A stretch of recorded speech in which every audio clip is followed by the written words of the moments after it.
I arrived at Hale Dynamics headquarters on a gray Monday morning, the kind of Seattle sky that hangs low like it is about to break open. The whole city looked wrapped in a sheet of dull fog, but something about today felt different. I had worked here for 20 years, long enough to know every hallway and every morning rhythm. But the second I pushed through the front doors, I knew something was off. The atmosphere felt unusually formal. People were dressed sharply than usual, hair smoothed down like the company was about to take a family portrait. Every small conversation in the lobby seemed to orbit the same topic, something I could feel the moment I walked in but could not quite grasp. The giant LED screen in the center played a dramatic teaser with the headline, "A Special Announcement from the Hale Family." The music pulsed, showing warehouses, distribution lines, and finally a flash of Richard Hale's face. I stopped for a moment, surprised. No one had told me anything about this. According to the internal calendar, today was just a regular strategy rollout meeting, one that I was leading. I told myself maybe they were about to announce the development plan I had submitted last week, maybe even mention me as the project lead. The thought warmed me more than the coffee I never got to finish. While I was still piecing it together, Alex, Richard's assistant, walked briskly toward me. "Mr. Hale wants to see you at 15. Pre-event briefing." He said it fast, did not wait for my response, and was gone. I nodded to myself, steadying my breath. Maybe this was the moment Richard finally talked to me about the chief operating officer role or any leadership position I had been quietly preparing for. I clutched my draft proposal a little tighter, hope and nerves twining in my stomach. The elevator opened on the 15th floor. Everything was so still and polished I could hear my own heels. I headed to Richard's private meeting room. The door was not locked, just slightly ajar. I took a slow breath and pushed it open. Richard was standing alone by the table, face drawn tight like he was bracing for a difficult conversation. No human resources, no witnesses, just him. A small chill went down my spine, but I pushed it away. He looked at me with a strained smile. "You are here. Good." He motioned for me to sit, then launched into a speech about my 20 years with the company, how I had been like family, how I had helped build Hale Dynamics into what it was. Hearing it, my throat tightened. Not sure if from gratitude or a warning bell I did not want to hear. And then, within seconds, his tone shifted. He started talking about transitions, about the next generation, about Hale Dynamics belonging to the Hale bloodline. At first, I did not understand why he was emphasizing it so much. Then he placed both hands on the table and said it clearly. "Evan will be the new chief executive officer, effective today." My whole body went weightless. Before I could gather a response, he continued, saying the new structure centered around the family, and that despite everything I had contributed, I no longer fit the future direction. He said it casually, like he was moving a meeting from 2 o'clock to 4. I asked him what I had done wrong. Why was there no prior discussion? Why was the entire strategy I spent 3 weeks building suddenly being credited to Evan as if he had written a single line of it? Richard just repeated corporate script lines about council approval and organizational vision. All polish, no humanity. Then, without pausing, he picked up his desk phone. "Begin transferring all system access from Emily Carter to Evan Hale. Effective immediately." He said it flat, emotionless. It felt like a silent blow straight to the ribs. I stood. Richard added that I would receive a severance package and was expected to complete my handover today. He could not even look me in the eye. That told me everything. This had been planned far in advance. When I walked back toward the main hall, applause thundered through the building. I turned and saw Evan on stage, smiling like he had won something he actually earned. He talked about my work as the legacy of my father and our family, about the future of Hale Dynamics, never once acknowledging my name. But I was not surprised. They had erased me long before this morning. At my desk, my screen kept flashing errors. Every file I clicked showed access denied. When I tried to send a farewell email to the company, the system responded blocked by an administrator. I exhaled slowly, a sound closer to a surrender than a sigh. 20 years, and they locked me out of the very system I helped build. I pulled out the small cardboard box that Human Resources keeps under every desk. I placed in it a few photos, a ceramic mug, and some handwritten notes. My hands were shaking, but I forced them to be steady. I walked across the lobby, holding the box against my chest. On the LED screen, Evan's face glowed. Under a bold headline, "The future belongs to the Hale family." I stopped for exactly 1 second, looked straight at the screen, then pushed through the glass doors. Cold air rushed across my face. It felt like I had just been shoved out of the very house I spent 20 years building. No thank you, no acknowledgement. Nothing but a hollow space I could not fill. I walked out of Hale Dynamics with a small box in my hands, stepping down the cold stone stairs of a Seattle morning heavy with the smell of rain. When the glass doors closed behind me, I was not just leaving a building. I was walking away from the life I had built over 20 years. The cold wind hit my face, but the only thing echoing in my mind was one sharp question. How could everything end this fast? And then, in the middle of that shattering moment, my memory dragged me back 20 years to the time when my life was opening in a completely different direction. I was 23 then, freshly graduated from a college in Ohio. I carried a logistics degree, a mountain of student debt, and a naive belief that hard work always pays off. I moved to Seattle with an old car, a single suitcase, and found a night shift job at a distribution center. I worked from 10 at night until 6 in the morning, stacking boxes, counting inventory, and driving a forklift whenever they were short on staff. Life repeated itself every day, exhausting but inescapable. One night during break, a friend from school called and said he wanted to introduce me to Richard Hale. He said Richard had just left a major corporation and was planning to start a company. He needed someone who understood hands-on logistics. I did not expect much, but I agreed to meet him the next afternoon. That was the first time I stepped onto the second floor of an old warehouse near the docks. Richard's office barely looked like an office. The ceiling was low, the heater made a constant hum, and the furniture looked pieced together from leftovers. But when Richard sat across from me and started talking about his idea, all of that faded into the background. He spoke about a real-time supply chain optimization system, about how outdated American distribution had become, about routes that could be shortened, warehouses that could cut costs, and small businesses struggling simply because they lacked a smart model. He spoke with a fiery confidence, as he could already see the future unfolding. I had never heard anyone talk about logistics with that kind of passion, and for the first time, my experience from the night shift felt like more than manual labor. I was not just a young woman lifting boxes in the dark. I listened to him, and I believed I could do something bigger.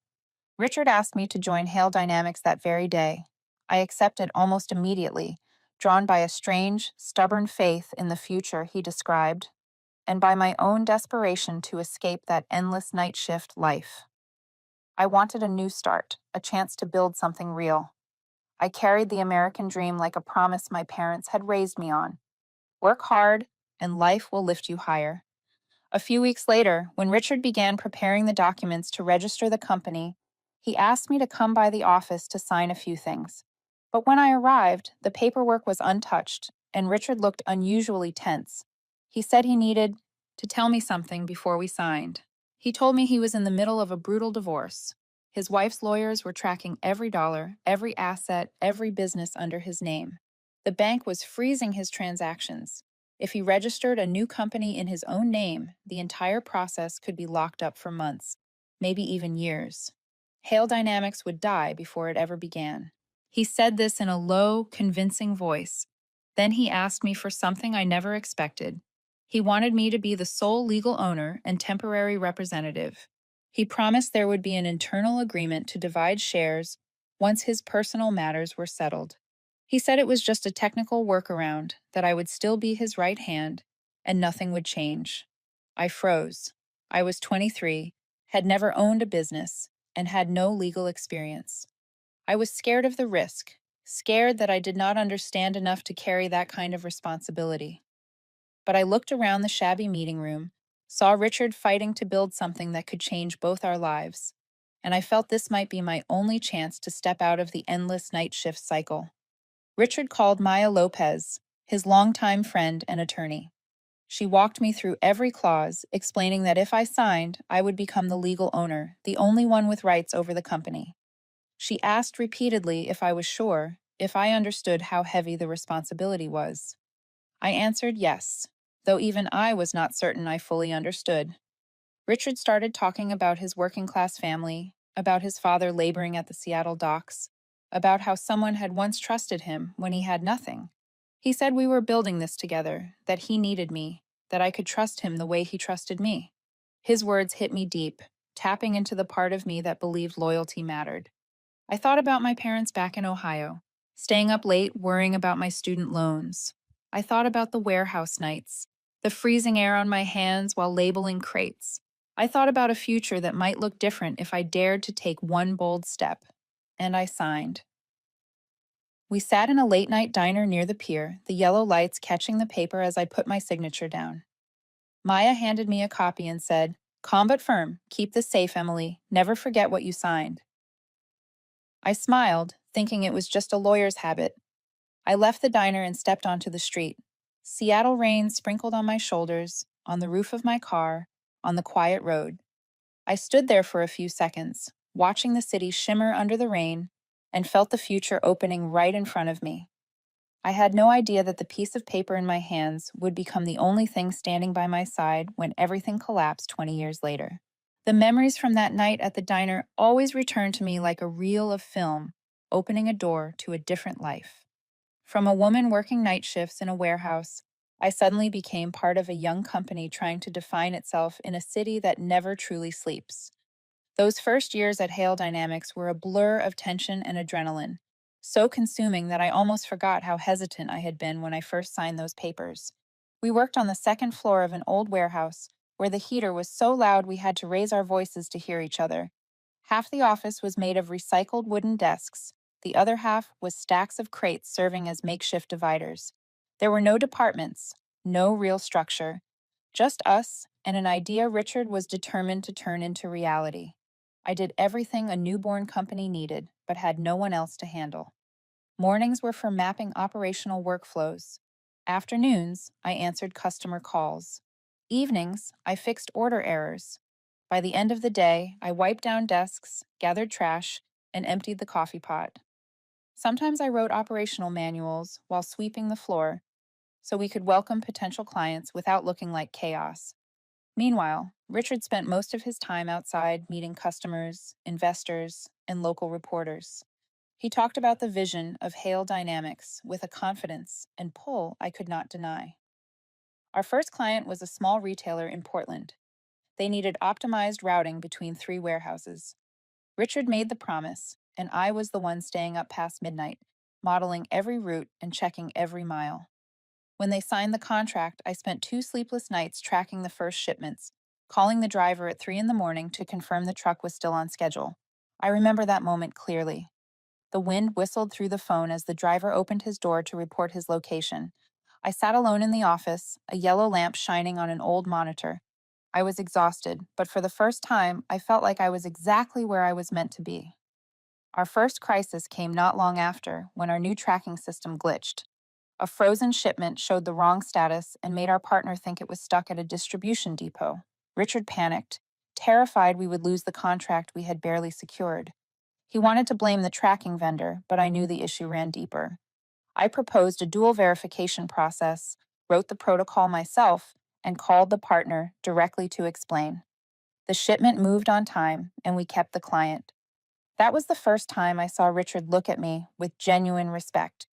But that respect never made it to the outside world. When the press mentioned Hale Dynamics, Richard was the man reshaping American logistics.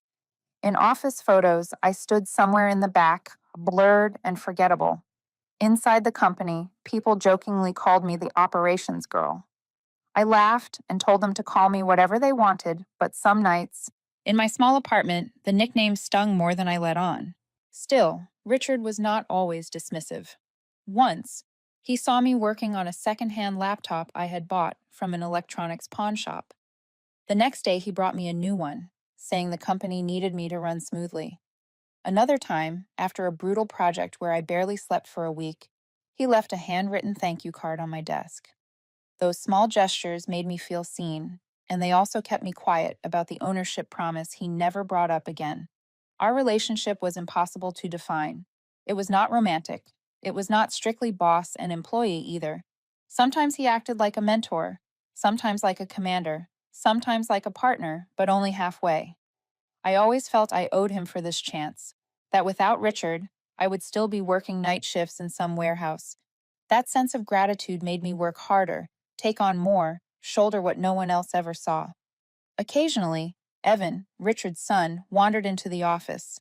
Back then, he was just a lanky teenager with hair that always looked like he had run straight from the basketball court. He drifted in and out, dropped his sports gear on desks, ate pizza straight from the box, and sometimes played games loudly in the corner. He called me Miss Carter in a tone half polite, half distant. I always responded kindly, though I knew he had no interest in what we were building.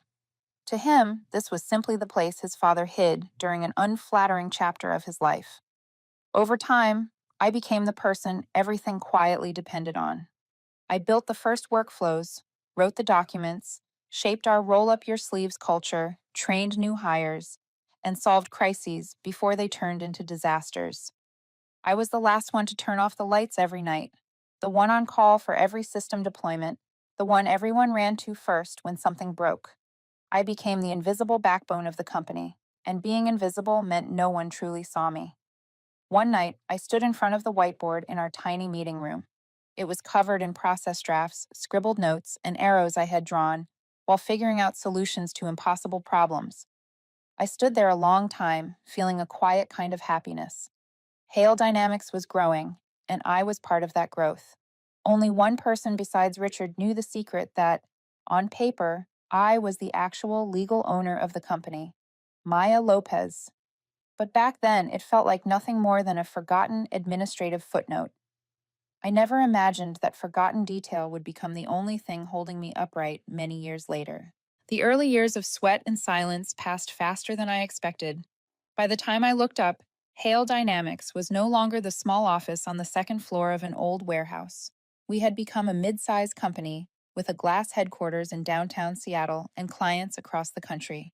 I held the title of Vice President of Operations, managing hundreds of employees and overseeing the entire system I had helped build from the first foundation stones. It should have been the most stable chapter of my career, but right then the quiet shifts began. Evan returned from the East Coast after finishing his graduate program. Richard held a large town hall to introduce himself as part of the company's future. I sat in the second row, watching Evan step onto the stage in a new suit, smiling with the ease of someone raised to stand in front of a crowd. He spoke better than I remembered, polished, confident, and controlling the room effortlessly. Evan was good at networking, good at charming people, something Richard once excelled at but had faded from over the years. But when he answered questions about automated logistics models, he revealed how little he understood about real-world operations. He asked about assumed optimization costs and standardized container models, the kind of theories taught in classrooms, not the problems we battled every day. I felt the gap between an academic program and the world we had survived to build. After the town hall, Richard called me into his office and told me directly that he wanted me to oversee Evan's onboarding. Every workflow, every software tool, every route, every key client. He said Evan needed to learn from the best operator in the company, and that was me. I nodded. It felt natural. I did not think twice. In the weeks that followed, I walked Evan through each department, explaining every pressure point in the system I had spent my life stabilizing. Evan was polite, curious, but sometimes he said things that forced me to swallow my irritation. Things like in school, they taught us something different. Or, this model feels outdated. We learn more modern frameworks on the East Coast, always delivered with a soft superiority he did not realize he carried. Still, I stayed patient. I brought Evan into major client meetings, hoping he would see what real problems look like, that this industry did not run on pretty charts or brilliant terminology. Some days, I thought he understood. Someday, I knew he did not. Slowly, odd changes began appearing.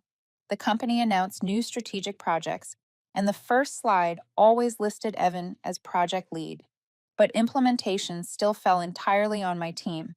Evan simply tweaked the slides, sometimes only the color scheme, sometimes the diagram layout I had prepared, then presented to the board as if he had built the solution himself. People applauded. Richard praised him. And I sat quietly, writing down the next steps my team needed to execute. In nearby board meetings, Richard started talking more about family legacy, about keeping it in the family, about the need for a younger, more energetic vision. My name appeared less in internal summaries. At first, I assumed it was a communication strategy, not something personal. But unease stayed with me like a shadow. Then one day, I opened my email to check the invite for the quarterly strategy session. My name was not there. The list included only Richard, Evan, and a few recruits from top schools. I messaged Alex for clarification, and he simply replied that the list was final from the executive team. No explanation. My access to internal financial systems began shrinking. Reports I checked every week suddenly required new approval levels. When I submitted a support ticket, the IT team said the restrictions came from senior leadership. I texted Richard. He did not respond. The next week, when the updated organizational chart was released, my title had shifted from Vice President of Operations to Operations Support and Implementation. A small change in wording, but I understood exactly what it meant. I was being pulled away from strategy and pushed into a supporting role. I told myself titles do not matter as much as the work, but something inside me still dropped like a stone. A few close employees whispered that they heard Richard say in a small meeting that I belonged to the older generation. Hardworking, dependable, but lacking the vision of someone younger. I stood still when they told me, not because I was shocked, but because Richard had spent years telling me the opposite. Even then, I kept reassuring myself. I believed in performance, in results, in the fairness of effort. I believed that in America, hard work still held value. I believed that someone who had given 20 years could not be replaced by a last name. I believed that. And maybe that was my first mistake. The quiet changes around me thickened day by day, like a fog I did not realize I was walking into. But I kept working the way I always had, believing that if I pushed hard enough, everything would make sense again. I did not know that the weeks before the morning I was fired were the same weeks when the final pair of scissors cut through the last illusion I had held for 20 years. One afternoon, the month before, Richard walked into my office, his face tense, yet carrying that familiar spark of excitement. He said something that made me feel as if I had been pulled back to the early days, when our company still lived inside a warehouse loft. "Emily, I need you for something big." He explained that the company was preparing to expand nationwide and into the Canadian market. It would be the boldest move we had ever attempted, and he wanted me to build the restructuring plan for the entire supply chain for that next phase. He called it the backbone of the new strategy and emphasized that no one understood the system better than I did. His voice made me believe my place still mattered, maybe more than I thought. I took the assignment the way someone accepts a familiar piece of themselves. I spent weeks buried in work until time itself blurred. I stayed late into every night, modeling risk scenarios, redesigning operational maps, evaluating cost structures, and proposing new technologies. I pulled in core staff, the ones who trusted me, and we worked through data until sunrise, fixing every piece until the whole thing fit perfectly. When I finished, the plan was nearly 100 pages, every slide carved out by my hands and my team's. Richard reviewed the draft and said words I had not heard from him in years. "Excellent. Exactly what I need. I am presenting this to the board this week." For the first time in a long time, I felt hope. Hope that my work would finally be recognized. Hope that the chief operating officer role I had quietly prepared for might actually be within reach. Then one morning, the company announced an all-hands meeting for the future strategy event with the chief executive officer and the new leadership team. I read the notice, and my heart started to race. This could be the day I stood beside Richard and presented the plan I had nearly burned myself out to complete. I put on the suit I saved for meaningful occasions and walked toward the main hall with the mindset of someone ready to be seen after 2 decades. But when the lights came up, all I saw were Richard and Evan on stage. No chair for me, no introduction mentioning my name. I felt my spine stiffen, but I held my composure. Evan stepped forward, remote in hand. The first slide appeared. I recognized it instantly. The background color, the layout, the clusters of dots, and every chart. It was my plan, down to the wording in the titles. Evan had changed a few words, picked a different color palette, and erased the author. Richard introduced Evan as the mind behind the bold, new strategy. I stood there, eyes wide, watching the teenager who once ate pizza in front of me now claim the work I had built through endless nights at the whiteboard. I listened to Evan present smoothly, confidently, and neatly. A part of me wanted to stand up and speak the truth, but I remained seated, hands on my knees, feeling as though my name had been peeled off my own life. When the presentation ended, the entire hall stood to applaud. Evan bowed. Richard placed a proud hand on his shoulder as if it were the perfect passing of a torch. I clapped along with everyone else, the noise pressing against my chest like a weight. A few old colleagues looked over at me with awkward eyes. Some messaged me privately afterward, saying they knew the plan was mine. None dared say anything publicly. After that day, everything moved quickly, like a door swinging open only to slam shut again. All strategic project meetings were run by Evan. I was invited only when they needed someone to explain the operational guts. Some of my approval permissions were transferred to Evan without notice. Important client threads slowly stopped including me. Day by day, I watched them push me out with precision, speed, and ice-cold efficiency. Then came that morning, the morning I described at the start, when I walked into the building with a fragile sliver of hope that my work might finally be acknowledged. Instead, Richard looked me in the eye and said I no longer fit.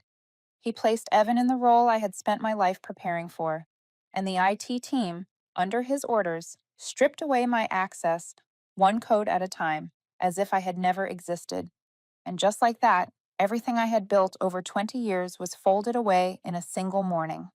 No explosion, no argument, only the quiet finality of a door closing before I could reach it. I walked out of Hale Dynamics with a small box held tight against my chest, moving down the cold, damp sidewalk of Seattle with legs that barely felt connected to my body. I found a nearby coffee shop and sat by the window, staring at the glass tower where I had spent 20 years of my life. Weak sunlight pushed through the gray clouds, glinting off the Hale Dynamics logo I once felt proud of. Now it looked like a faint blade dragged across my chest. I sat still, hands wrapped around the hot paper cup, yet feeling no warmth at all. Everything inside me was hollow. Shame for being discarded as if I were nothing. Pain for having my work stolen. And worse than both was doubt. I kept asking myself how naive I had been, why I believed 20 years of work could protect me from a last name. My phone buzzed suddenly. I looked down at the screen. A name appeared that made me freeze. Maya Lopez. I had not seen Maya in nearly 15 years. She had been Richard's attorney in the early days, the one who witnessed me signing the documents that made me the registered owner of the company. Her call felt like an old memory breaking the surface. I answered. Maya's voice went straight to the point, the way it always had. Emily, I was reviewing older corporate filings for an internal audit. When I checked the Hale Dynamics registration with the state, your name was still there. Sole owner, legal representative. I sat upright, heart pounding. I thought I had misheard. But Maya continued. No transfer filings, no equity changes, no new representative, nothing. On paper, Hale Dynamics still belongs to you, Emily.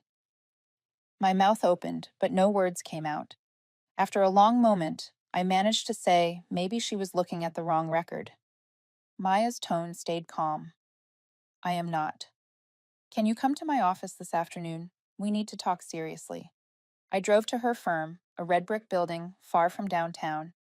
Inside a small conference room, Maya had already placed a thick folder on the table. She greeted me with a soft nod, then opened the file without any small talk. This is the Articles of Incorporation. She slid the first page toward me. Filing date, 20 years ago. Owner, Emily Carter. Ownership, 100%. I stared at the line, feeling as if someone had reached backward through time and pulled me into that diner where I had signed my name, believing in a vision and in the man presenting it. Maya flipped to the bylaws. Clause 8. Any contract exceeding $5 million requires the signature of the registered owner. She looked at me over her thin glasses. Which means your signature, no one else's. Then she placed another stack of documents beside it. These are copies of several recent contracts. I requested them from the partner companies. I looked at the first page, a strategic equity sale to a private investment fund. The next page was a technology partnership with a foreign firm. Every one of them carried Richard's signature. None had mine. Not a single document was signed by the legal owner. Maya folded her hands, her expression sharp. These contracts fall into a legal gray zone. Richard signed in a capacity that does not belong to him. If a dispute arises, the partners could claim the contracts are invalid or sue for misrepresentation. And if that happens, Hale Dynamics could lose millions or face state and federal investigations. My chest tightened. Richard had acted as if I did not exist, not only in the office, in the law itself. For 20 years of my work, he had used my legal status as a shield when it suited him, then discarded it the moment he thought no one remembered. Maya looked at me with a steady calm. The key is this. He did all of this without notifying you, without asking for your authorization, without filing any amendment. He ignored your legal existence for 20 years. My emotions collided all at once. First came shock. For 20 years, I had been the legal owner without using that power, without even imagining I might have it. Then anger. Anger at myself for trusting the wrong person. Anger for staying silent, working as though I were only a small part of the company when the law said otherwise. And finally, fear. If I exposed all of this, what would happen? Would the entire system I helped build collapse? Would hundreds of employees pay the price? Maya watched me quietly, then asked a single question that landed with the weight of a stone. What do you want? If you want money, she said, we can negotiate for a substantial payment. If you want power, there is a legal path for you to claim the position you deserve. If you want justice, then you must accept that you are stepping into the biggest fight of your life. I looked at my hands on the table. They trembled slightly. I thought about the 2 decades behind me. The nights spent tracking shipments. The young employees I trained came from nothing. The clients who trusted me enough to call my personal phone during emergencies. I thought about my parents in Ohio, proudly telling neighbors that their daughter kept an entire company running smoothly. I looked at Maya. My voice was low but steady. I am not looking for revenge. I do not need to tear anyone down. But the truth belongs in its rightful place, and I will not let anyone else go through what I just did. Maya nodded, the first sign of softness on her face that day. Good. Then we begin here. She opened her laptop and brought up a template. Step 1 is a formal letter to the board and major investors. It states that you are the registered legal owner, requests an immediate pause on major transactions, and initiates an independent review of all executive actions. I stared at the screen, feeling a faint fear rise inside me, but also something like the first breath after being held under water too long. I knew this fight would not be easy. But for the first time in years, I held something Richard could not erase: the truth. Maya and I spent nearly 2 full days refining the official letter to the board. Maya insisted every word be precise, factual, and clean. No emotion, no detours. I read through every line, feeling as if I were dissecting the past 20 years of my own life. The final version was short, but sharp as a surgical blade. First, it confirmed the legal status of Hale Dynamics. According to the records of Washington State, Emily Carter, am the sole registered owner and legal representative. Then Maya listed a series of major contracts from the past 3 years, all exceeding the $5 million threshold and none bearing my lawful signature. The letter ended with 3 demands: a pause on all major transactions, full preservation of all documents, an independent review of executive actions. The letter was sent to the board, to major investors, including a pension fund in New York, and a brief notice was quietly shared with a few key partners in case they detected irregularities before the company could explain. Within hours, Hale Dynamics felt electrically charged from the inside. Employees messaged me on my personal number. Some asked, "Is Miss Carter the real owner?" Another whispered, "Then what was all that talk about a family built this company?" A few people who had reported to me apologized privately for siding with Evan in recent months, but none dared speak publicly. Meanwhile, Richard scrambled to call an emergency meeting with the executive team. A former colleague who was in the room told me he called me a disgruntled ex employee trying to drag down the company after being replaced. He instructed the communications department to draft an internal message calling everything a paperwork error, claiming the company attorneys had resolved it, assuring everyone that business remained stable. The way he framed it made clear he still believed a loud voice could bend reality. That afternoon, Richard called me directly. At first, his tone was soft and familiar enough to almost make me step back. He called me Emily the way he had in the early days, told me to stay calm, and offered a large payout if I would sign retroactive documents to fix the records. He said it would keep the peace. I asked him only one question: why, in 20 years, had he never mentioned the need to correct the filings? Richard stayed silent for a long moment. Then his voice dropped, cold and sharp. If you want to fight, I will say you deceived me from the beginning. Tell me, who do you think people will believe? I ended the call without answering. That night, Evan sent me a long, emotional email. He said I had betrayed the Hale family after benefiting from the company for 20 years. He wrote that I was destroying the future Richard had built for the next generation. Reading it, I realized Evan saw everything through a single lens. The company was family property. I had never existed in that story. Maya told me to ignore the email. I listened. A few days later, a call from New York jolted me upright. On the other end was Margaret Collins, chair of the pension fund that held nearly 20% of Hale Dynamics. Her voice was steady, slow, and without theatrics. She told me she remembered me from a visit to our office years ago. That day, I was the only one who told her the real risks of our supply chain. No sugarcoating, no promises built on air. She said she felt disrespected learning she, as a major investor, had never been told the true ownership structure. She demanded that the board convene an emergency session immediately, and if they failed to address the matter, her fund would withdraw its investment and publicly state why. Less than 2 hours later, the news reached Richard. A former coworker called me to report that Richard slammed his hand on the table so hard that people jumped. He spent the next hour calling each board member, trying to sell the story that this was an administrative mix-up and reminding them they owed him for 20 years of steady returns. But this time, his words no longer worked. The legal documents were too clear, and the involvement of a major institutional investor made burying the matter impossible. By the end of the day, Maya received an email from an anonymous IT employee. I recognized him immediately when she showed me the attachment.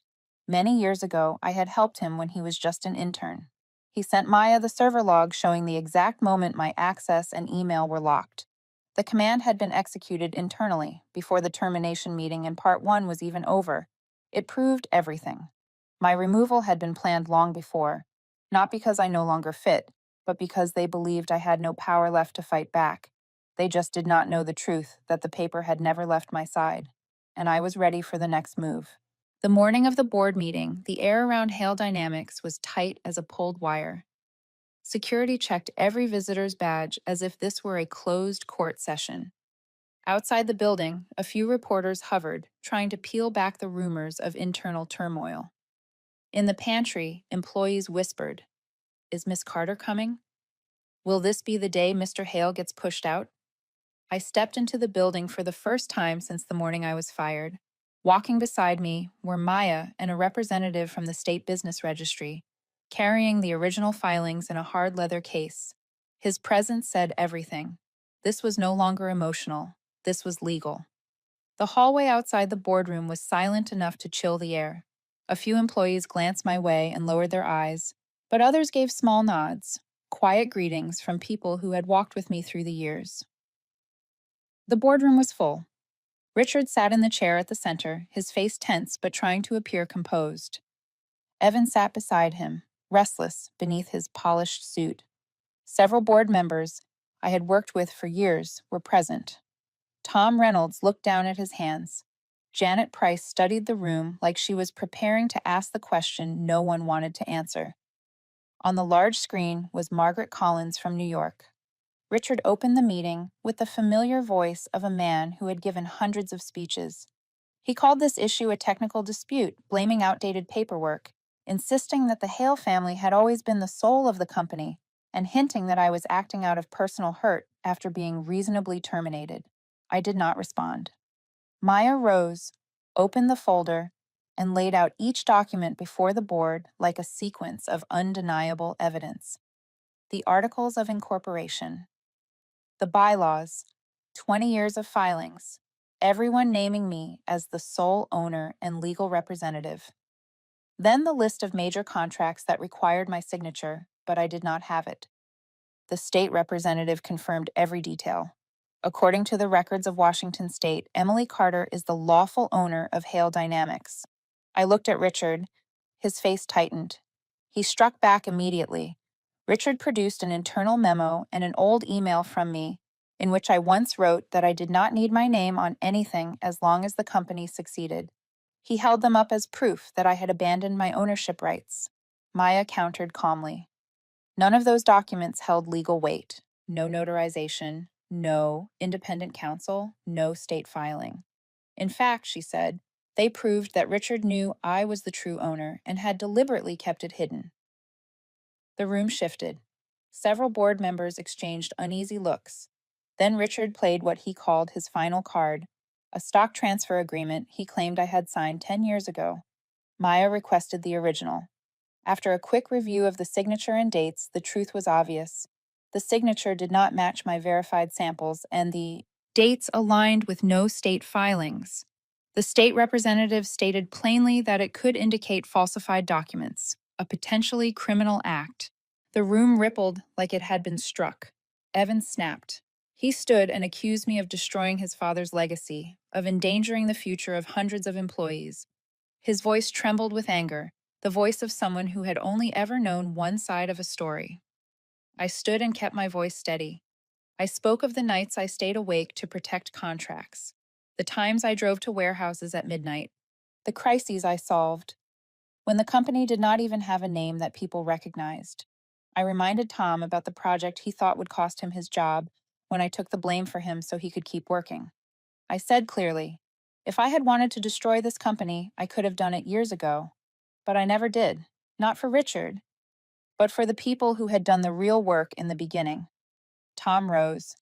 He admitted he had seen irregularities in the ownership records the year before, but stayed silent out of fear. He apologized to me in front of everyone. I looked at Richard. He refused to look back. Janet asked Richard two simple questions. Had he ever informed the board that I was the registered owner? And if this truly was an administrative oversight, why had he never hired an independent firm to correct it? Richard had no answer. Then Margaret's voice cut through the speakers, clear and cold. She said her fund could not continue investing in a company whose leadership deliberately concealed its ownership structure. If the board failed to act, she would pull her investment and explain why to the financial press. No one spoke after that. The board voted. The results came faster than I expected. Richard was suspended from all executive duties pending an independent review. I was recognized as the lawful owner. I was granted authority to direct the transition phase. An independent auditor would review all major contracts. Richard lost control and hurled insults at me, but this time, not a single person defended him. Evan stared at the table, realizing for the first time that his father had crossed a line the entire industry could not tolerate. I stood there, not feeling victory, only the weight of a long stone lifting off my chest. After 20 years, the truth had finally been spoken in a room where silence used to win. 3 weeks after the board meeting, I returned to Hale Dynamics again. But this time, I did not walk in as someone who had been fired. I returned as the acting chief executive officer and the lawful owner during the transition period. There was no red carpet, no loud congratulations, only a typical Seattle morning. Cold air, low clouds hanging over the familiar glass tower. When the door to the chief executive officer's office opened, I paused for a moment. This was a room I had never entered as a true leader. The space felt different from everything I had imagined over the years. A wide, polished desk, so clean it looked untouched.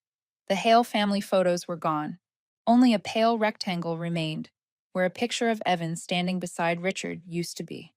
In the corner sat a small cactus on a shelf. I recognized it instantly. Years ago, When the company still lived on the second floor of the old warehouse, I brought it in to brighten the place. I assumed it had died long ago, but someone had kept it alive, maybe a cleaner, maybe an employee who did not want to throw away something so small. Seeing it still green and steady in this cold office, I felt a resilience that looked a lot like my own. I opened the computer. Emails poured in immediately. Some offered apologies for staying silent while I had been pushed out.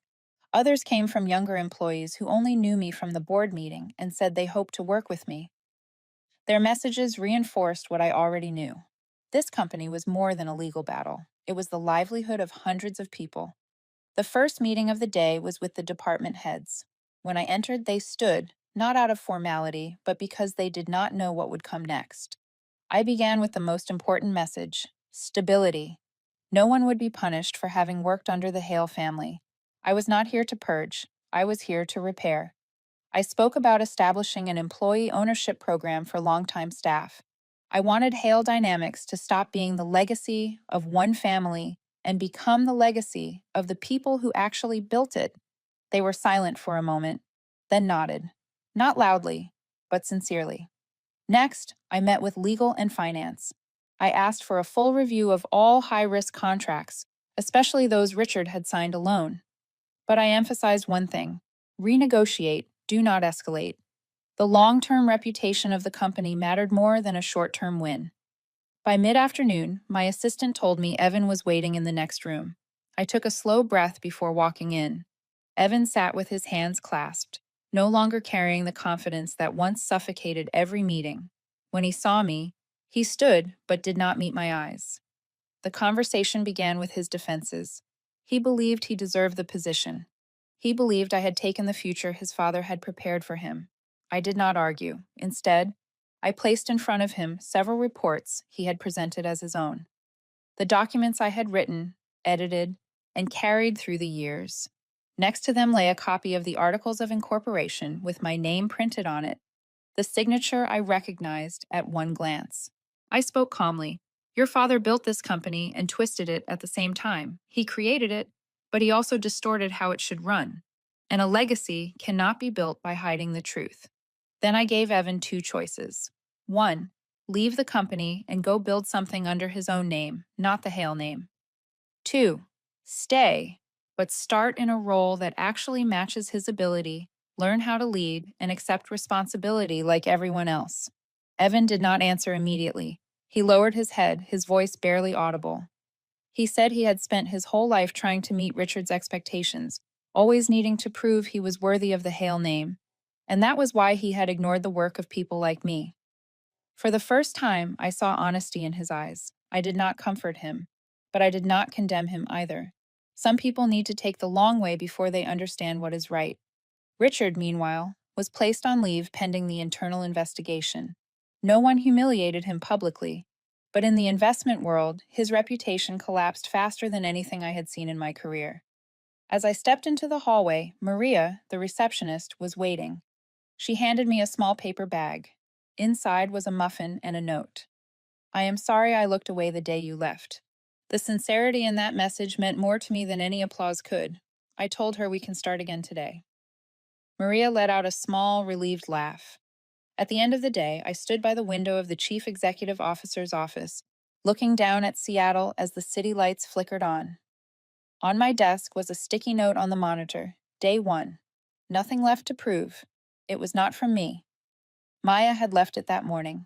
I touched the small cactus, the one living thing that had survived every rise and fall of this company, then took a sip of coffee. I whispered to myself, a promise. This time, I will not stay silent.